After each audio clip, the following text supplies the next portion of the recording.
해외 한국 대사관들이 위기 때마다 책임감을 갖고 현지 교민 대피에 큰 역할을 하고 있어 정말 자랑스럽다.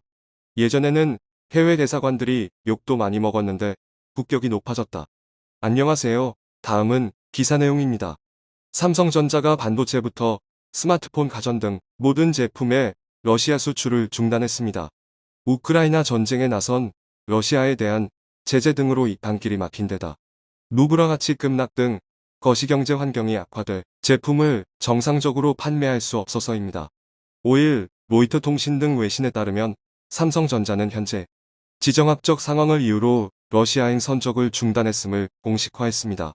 삼성전자는 복잡한 상황을 면밀히 파악해 다음 단계를 결정할 것이라면서 우크라이나 사태 영향을 받은 모든 사람과 함께 생각하고 있으며 우리의 최우선 과제는 모든 직원과 그 가족의 만전을 보장하는 것이라고 말했습니다. 미국 상무부가 대러시아 수출 제재의 하나로 시행하는 해외 직접 생산품 규칙 FDPR 적용 대상국에서 한국을 제외하기로 했지만 현실적으로는 우리 기업들이 러시아에 수출하기는 쉽지 않은 상황입니다. 글로벌 해운사들이 러시아 항구로 항을 거부하고 있어 수출길이 막힌 데다 원자재 가격 급등과 루블화 가치로 악등 생산과 판매, 미 수출 전반에 걸쳐 리스크가 커지고 있습니다. 이에 업계에선 삼성전자 입장에서 러시아의 제품을 선적한다고 하더라도 물건을 제대로 팔 수 없는 상황이라고 판단했습니다. 또 삼성전자의 이 같은 결정으로 향후 현대자동차, LG전자, SK 등 러시아와 무역을 하는 다른 대기업들의 대러 수출에도 영향이 불가피할 것이란 전망이 나옵니다. 다만 삼성전자는 아직 애플, 인텔 등 미국 기업처럼 러시아에서의 제품 판매 중단까지 선언한 상황은 아닙니다. 애플은 최근 러시아에서 자사 제품 판매 전면 중단을 선언했으며 인텔과 엔비디아, AMD도 러시아의 반도체 판매를 중단했습니다. 4% 이투 삼성전자는 전체 매출I 중에서 러시아 비중은 크지 않지만 미국 기업에 비해 러시아 내 시장 점유율이 높아 9%. 현지 시장을 쉽게 포기할 수 없는 상황은 분명합니다. 시장 조사업체 EDC에 따르면 삼성전자는 지난해 3분기 동안 러시아 시장에서 26%, 약 272만 대의 스마트폰을 판매해 34%의 점유율을 차지하며 1위에 올랐습니다. 삼순, 포코, 이는 애플 점유율보다는 2배 이상 높은 비율인데요. TV와 생활기집에서 약 4조 원대의 매출을 올리고 있습니다. 삼성전자 관계자는 현실적으로 러시아에서 물건을 팔 수 없는 상황이라며 추후 대러, 제재를 비롯해 여러 것이 경제 변수 등을 예의주시하고 있다고 밝혔습니다. 삼성전자는 글로벌 기업들의 탈러시아 움직임에는 아직 동참하지 않았지만 우크라이나 난민에 대한 인도적 차원에서 600만 달러 약 73억 원을 기부키로 했습니다. 왜 600만 달러인지 알려지지 않았지만 어려움에 처한 우크라인들에게 희망이 되는 600만 모양새가 달러어 사나이 전령파. 이번 전쟁과 관련해 성금을 기부한 국내 대기업은 SK에 이어 삼성전자가 두 번째입니다. 600만 달러 중 100만 달러에는 가전제품 현물이 포함됐습니다. 삼성전자는 앞으로 임직원들의 자발적 기부금도 추가로 전달할 계획으로 알려졌습니다. 삼성전자 관계자는 인도적 자원의 구호물품 지원 등을 국제기구와 연대에 추진 중이라며 600만 달러를 우크라이나 적십자 등에 기부하기로 했다고 밝혔습니다. 이런 가운데 미하일로 페도로프 우크라이나 부총리 겸 데지털혁신부 장관은 삼성이 러시아 사업을 중단해달라고 촉구했습니다. 앞서 애플이 러시아에서 제품 판매 중단한 가운데 결국 삼성도 압박을 받는 양상입니다.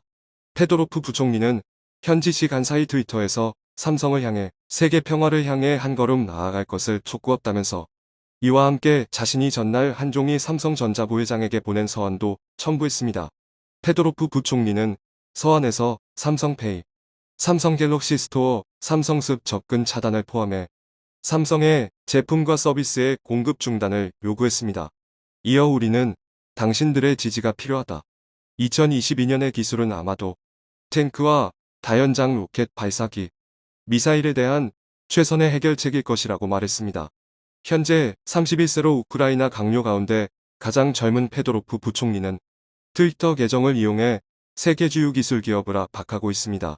그는 앞서 팀 쿡 애플 CEO와 일론 머스크, 테슬라 스페이스X CEO에게도 지원을 요청했습니다. 이후 애플은 러시아에서 제품 판매를 중단했고, 그러나 애플의 이런 결정은 상대적으로 러시아 시장에 대한 의존도가 낮기 때문이라는 분석도 나오고 있습니다. 카운터포인트 리서치에 따르면 러시아 스마트폰 시장에서 아이폰 점유율은 15% 정도로, 애플은 지난해 러시아에서 3,200만 대의 아이폰을 판매한 것으로 추산됩니다. 러시아에는 오프라인 애플 스토어도 없는 상황입니다.